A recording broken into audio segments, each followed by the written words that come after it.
Hello and welcome to the 16th episode of the European Conservatives podcast, Brussels and Beyond, a podcast designed to keep you in the loop about the political wheelings and dealings that are happening here in Brussels and in the capitals of Europe. My name is Zoltán Kottas.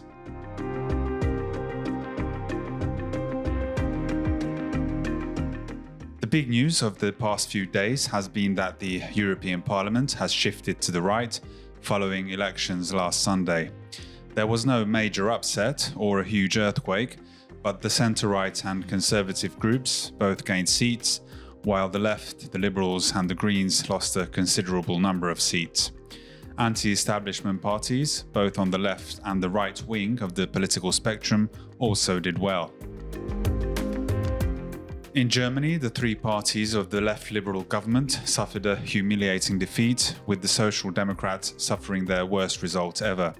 The party of Chancellor Olaf Scholz came third with 14%, which translates to 14 seats in the European Parliament. The Greens endured even worse losses, dipping to 12% from 20.5% 5 years ago, a sign that voters are fed up with the climate and energy policies, the war against farmers, and plans to ban new combustion engine cars. Opposition centre-right CDU, which came first with 30%, said Olaf Scholz should call for a vote of confidence following the dismal result. The big winners of election day were two anti-establishment, anti-globalist parties, the right-wing AfD and the left-wing Bündnis Sarah Wagenknecht. AfD finished in second place and increased its share of the votes from 11% to 16%, and party co-chairman Alice Weidel said, and I quote, "We've done well because people have become more anti-European. People are annoyed by so much bureaucracy from Brussels." The AfD has tapped into frustrations with the government as voter discontent remains high over issues ranging from climate laws to spending cuts, as well as crime and immigration. The recent murder of a policeman by an Afghan failed asylum seeker highlighted the problems Germany is facing. The AfD was able to increase its support despite recent scandals, which resulted in the right-wing Identity and Democracy, a group in the European Parliament, expelling the AfD. Meanwhile, newly founded party, Bündnis Sarah Wagenknecht, which campaigned on an anti-immigration and anti-war platform, got 6.2% of the votes. In France, Marine Le Pen's National Conservative National Rally Party secured a thumping victory, claiming more than 31% of the votes. French President Emmanuel Macron's Renaissance Party was beaten into second place with only 15%. Marine Le Pen declared that her party was ready for power, indicating that the cordon sanitaire that has kept her party out of government might be breaking down. Addressing her supporters, she said that Europe was witnessing the return of nations as national populists recorded historic results across the EU. Following publication of the results, Emmanuel Macron announced the dissolution of the French Parliament and called early elections in France, which will take place at the end of June. He said that Paris needed a clear majority for governance. There are now intense negotiations going on in France, and Marine Le Pen has been trying to form an alliance with the centre-right Republican Party and the right-wing Reconquest led by Éric Zemmour. The aim is to have a majority in the National Assembly if Marine Le Pen's National Rally does indeed win the national elections. However, Reconquest failed to find common ground with Le Pen and will not be joining a coalition. In fact, Éric Zemmour has ousted Marion Maréchal from his party for attempting to negotiate with Marine Le Pen. And while the Republican leader Éric Ciotti has reached an agreement on the sharing of constituencies, he now faces a rebellion within his own party for cooperating with Le Pen. In Italy, Prime Minister Giorgia Meloni's Brothers of Italy party dominated elections as they received 29% of the vote, which is seen as a strong expression of approval of Meloni's right-wing government. The party will send 24 MEPs to the European Parliament, 14 more than in 2019. This makes the party the largest delegation in the sovereigntist European Conservatives and Reformists group, the ECR. The Social Democratic Party came in second with 24%, and the third place went to the left-wing populist Five Star Movement with 10%.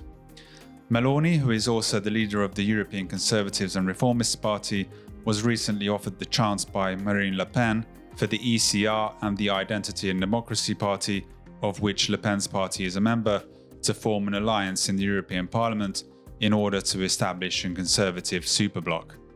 The European People's Party, EPP, on the other hand, wants Meloni's ECR to ditch its right-wing populist allies and cooperate with the centrists instead, in exchange for a more prestigious seat in the European Commission and more legitimacy in the European Parliament. The EPP might even need Meloni to play kingmaker and help Ursula von der Leyen re-election as European Commission President. In Spain, the centre-right Partido Popular won the European elections in the country, significantly increasing its vote share and piling pressure on the country's left-wing government. The Partido Popular won 34%, a 14% increase over the last European elections in 2019. The governing socialists finished second with 30%. Meanwhile, the right-wing Vox party increased its vote share by 3.4% to almost 10%, winning 6 seats, which is an increase of 2. New anti-establishment party, Se Acabó la Fiesta, founded by social media personality Alvis Perez, also won 4.6% of the votes and 3 seats. Perez was a prominent anti-lockdown campaigner and regularly rails against the deep state. Following the result, the Partido Popular called for a snap election, something Prime Minister Pedro Sanchez swiftly refused. In the Netherlands, the Red-Green Alliance came first, winning 8 seats, a loss of 1 seat compared to its previous parliamentary representation.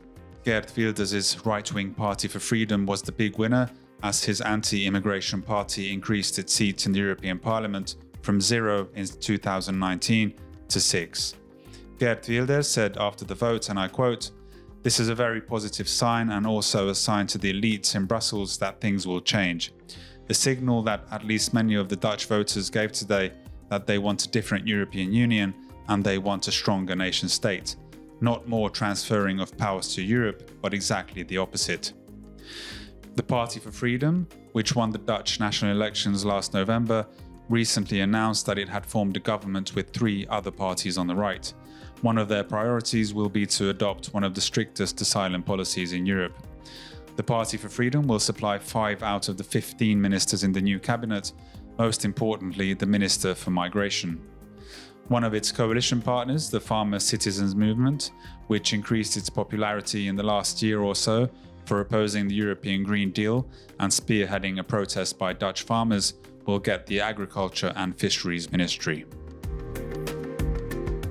In Belgium, the European elections were held in parallel with national and local elections, and Flemish nationalist parties dominated the elections, both on the regional and federal level. In the Dutch-speaking region of Flanders, the right-wing nationalist New Flemish Alliance retained its first spot, securing 24% of the vote, while pro-independence anti-immigration Vlaams Belang closely followed with 23%, increasing its share by 4% compared to the 2019 elections. On the federal level, where both Dutch-speaking and Francophone parties compete for votes, the 2 Flemish nationalist parties also topped the rankings, with the Flemish Alliance on 17% and Vlaams Belang on 14%. The latter's leader, Tom van Grieken, told his supporters that Flanders had never voted as right-wing and as Flemish as it did now, and the left-liberal Belgian government had been mercilessly punished. Tom van Grieken offered Flemish Alliance Party leader Bart de Wever a cooperation of their parties, but de Wever is unlikely to accept the offer because he has pledged never to enter into an alliance with Vlaams Belang. The traditionally left-leaning Francophone side of the country saw the meteoric rise of the liberal conservative reformist movement and the centre-right Christian Democrats, while the Socialists and the Greens suffered serious losses. In the Czech Republic, voters punished the current centrist government, which is made up of parties from the left and the right side of the political spectrum. Government parties got 9 seats in the European Parliament, while opposition forces, all of them critical of the EU's pro-migration and pro-climate policies, got 12. As Roman Joch, executive director of the Czech conservative think tank the Civic Institute, told the European Conservative, and I quote, The elections resulted in the complete defeat of the strongest pro-European parties, the left Liberal parties. There are two reasons for that: the Migration Pact and the Green Deal. By 2035, the sale of all petrol and diesel cars will be banned and only electric vehicles can be sold. Czechs have realized that those cars will be more expensive and their living standards will decrease. Our Škoda cars are the flagship of Czech industry. The voters' message, therefore, to the government was that they must be tougher on these issues. Previous Prime Minister Andrej Babiš's ANO movement, a centrist but in many aspects conservative party and described by many as a populist political force, finished the elections in first place with 26%. The movement campaigned under the headline "No to Immigration" and the Green Madness. Babiš is a close ally of both the Hungarian Prime Minister Viktor Orbán and his Slovakian counterpart Robert Fico, both of whom have drawn the ire of the EU elites for their anti-war, anti-immigration and anti-gender ideology rhetoric. The right-wing Oath and Motorist Party, meanwhile, received 10.3% of the votes and 2 seats in the European Parliament, with party leader, former racing driver Filip Turek, saying he will arrive at the first plenary session of the European Parliament by a car with a large carbon footprint. In Poland, Prime Minister Donald Tusk's centric Liberal Civic Coalition and opposition Conservative Law and Justice finished neck and neck, with the former getting 37% and the latter 36%. The right-wing populist Confederation Party did well and finished third, receiving 12%, a 7-point increase compared to 2019. One of its leaders, Krzysztof Bozak, said that they would be going to Brussels to reject the EU's Migration Pact and Ukraine's proposed membership of the bloc.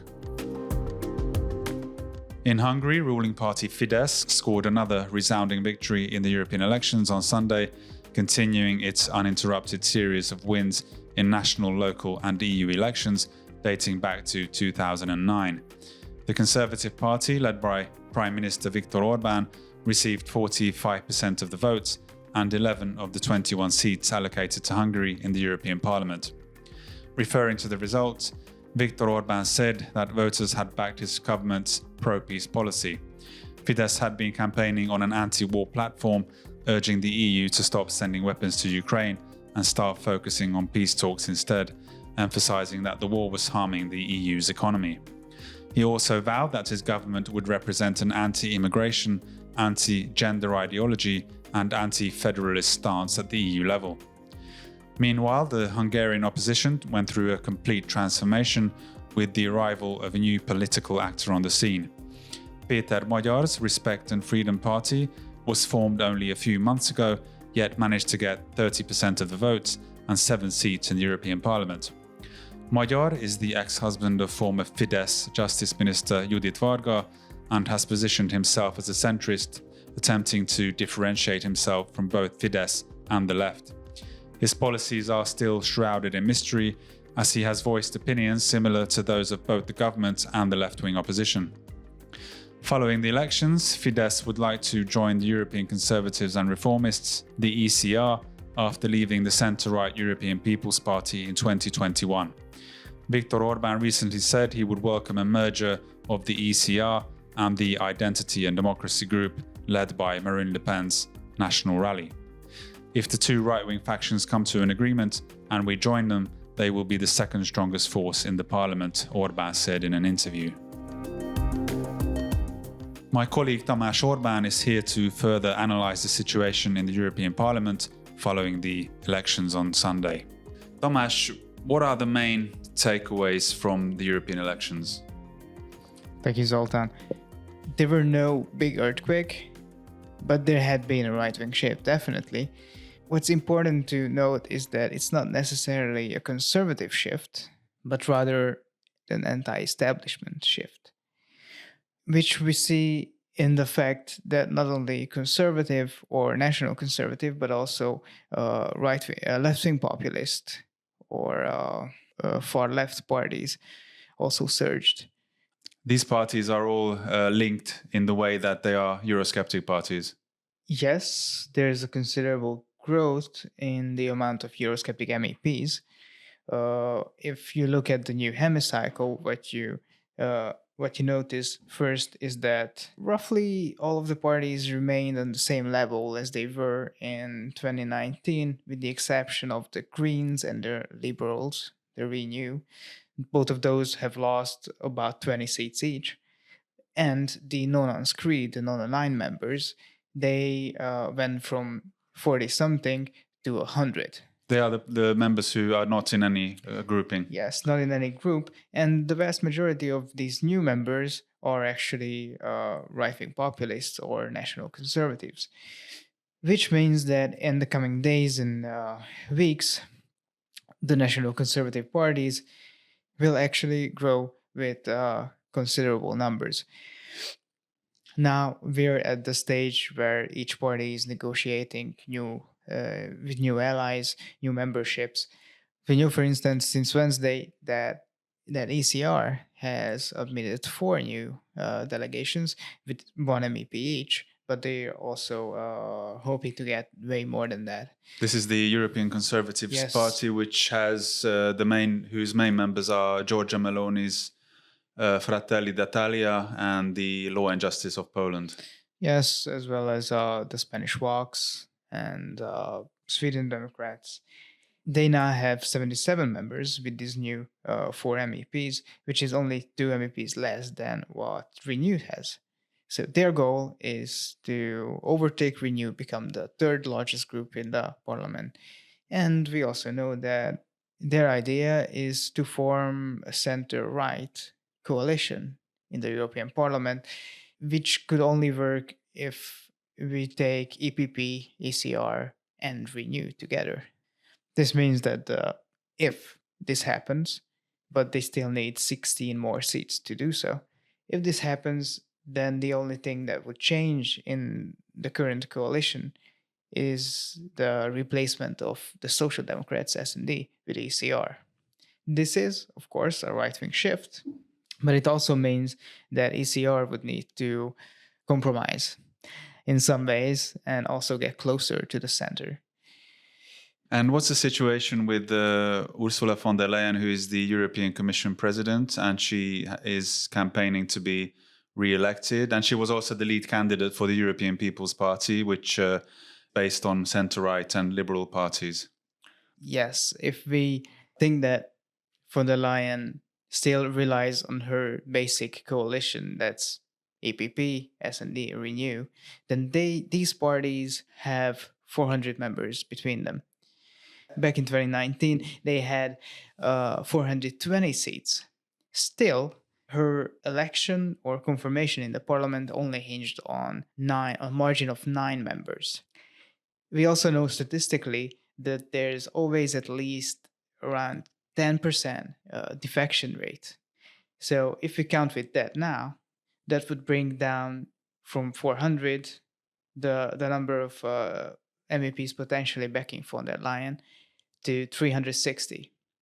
That's right on the threshold, because absolute majority means 361 seats in the parliament. So von der Leyen potentially has a problem. This means that if she wants to get re-elected, she needs new allies from either the Greens, who don't really like her after she has given concessions to the farmers from the Green Deal, or if they would ally with EPP again, it would mean reversing those concessions, which EPP really doesn't want to do. Or the other thing, have new allies from ECR, potentially and specifically Giorgia Meloni's Fratelli d'Italia, which already confirmed that they would be open to more cooperation with the EPP, more alignment with the center. For instance, the Italians, Meloni's, they already said that they would back Roberta Metsola for her re-election as the parliament's president. So I think it's not a stretch to see the price of backing von der Leyen being for setting up this so-called center-right coalition in the parliament. This would also mean that the ID group, whose members include Le Pen's National Rally and Salvini's Lega, they would be left without their traditional allies, ECR, in the parliament. But it also means potentially that there's a chance for the German AFD to get back into ID group. If that doesn't happen, there's always a possibility of AFD creating a third separate identitarian group in the parliament by joining all the remaining national conservative parties that don't have a home. So there's a lot of possibilities, and but of course there has also been a talk of the other solution, which is the European Conservatives and Reformists, Meloni's party or Meloni's group, joining with Marine Le Pen's National Rally and the Identity and Democracy group. That's one thing that Viktor Orban, the Hungarian Prime Minister, has talked about a lot. He said that that would be kind of a natural coalition. They would be natural allies with each other, as you mentioned. So these kind of talks, are they still ongoing, or is that something that's not really going to happen? There was recently a meeting of ID group leaders in Brussels. It was a closed door meeting, but we know that one of their objectives was to talk about how they could bring about this ECR ID merger, this so-called sovereignty supergroup. So there's pretty much a lot of will from the ID side, but the latest statements from ECR and specifically Fratelli d'Italia completely rules out this possibility. The vice president of ECR, Nicola Procaccini, Fratelli politician, he said that ECR would never merge with ID because they are proud of their conservative tradition and identity, and they wouldn't want to compromise. Obviously, he says this because now the party is looking at an alliance with EPP instead, and the two things are mutually exclusive. So what seems to be forming is some kind of an alliance between the EPP, the European Conservatives, the Renew, the Liberal Renew, which would be able to back Ursula von der Leyen and have maybe a good majority. But then there is the question of there are some parties either who don't have a group or are already in a group but are willing to switch allegiances, such as we have Fidesz, the Hungarian Fidesz, who now have 10 seats in the European Parliament. We have Robert Fico, who is also a sovereigntist politician, but he used to sit in the Social Democrat group, but his membership was suspended. Then we have Andrej Babiš of the Czech Republic, who has 7 seats. He's considered kind of a centrist politician, but maybe he's moved more towards the right side of the political spectrum. He still sits in the Renew Liberal camp. Could we still see some shifts that kind of change the balance of power within these groups?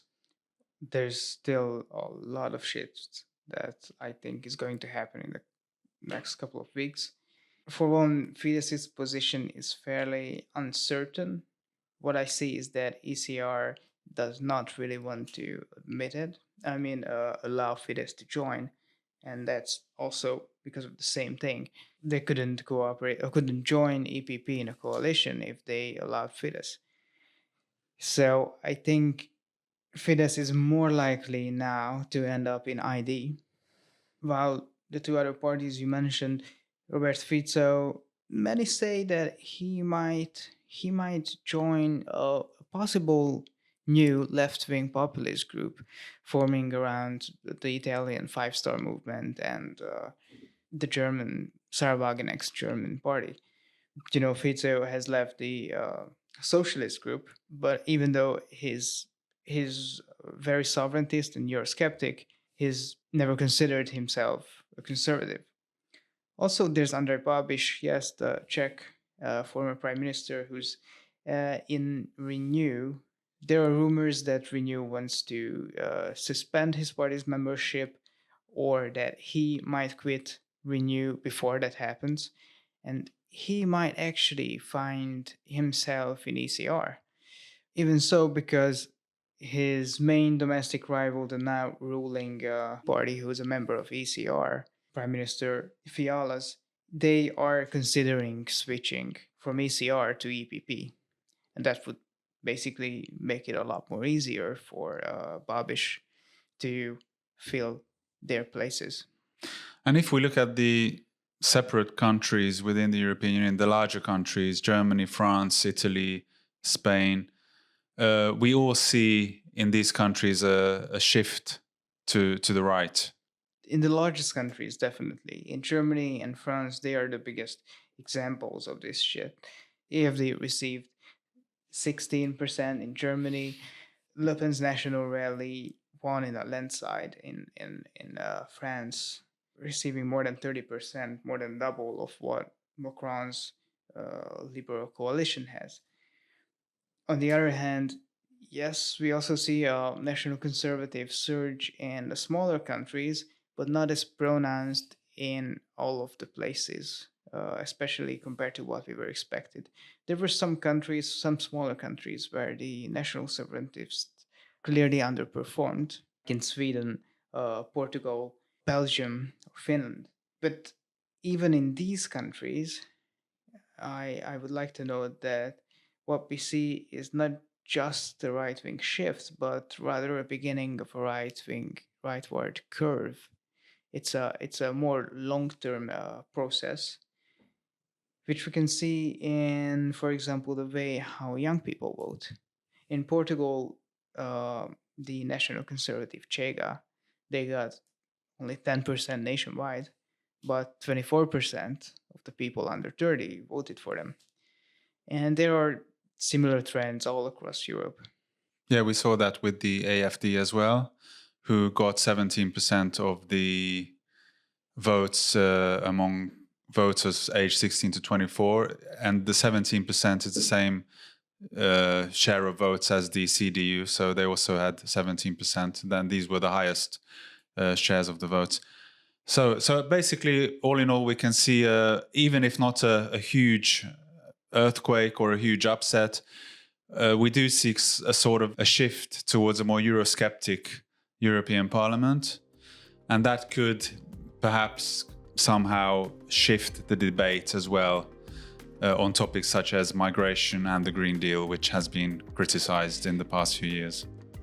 Yes, there is definitely a shift, and there is definitely going to be a shift in how policies are made and perceived in Brussels. Thank you, Tamás. And finally, let's shift away from the EU election and take a look at former EU member, the United Kingdom, which is also set to hold general elections on July the 4th.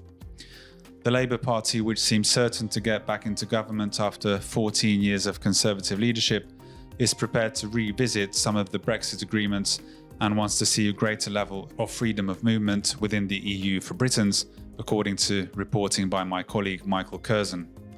Labour representatives have made it quite clear that they intend to draw Britain closer to Brussels via schemes such as a youth mobility agreement, which would change visa restrictions on young people working in other European countries. As Robert Bates, research director at the Centre for Migration Control think tank, told the European Conservative, and I quote, "Since 2021, and Britain having left the European Union, mass migration has skyrocketed precisely because the Tories have given visas to millions of non-European economic area citizens.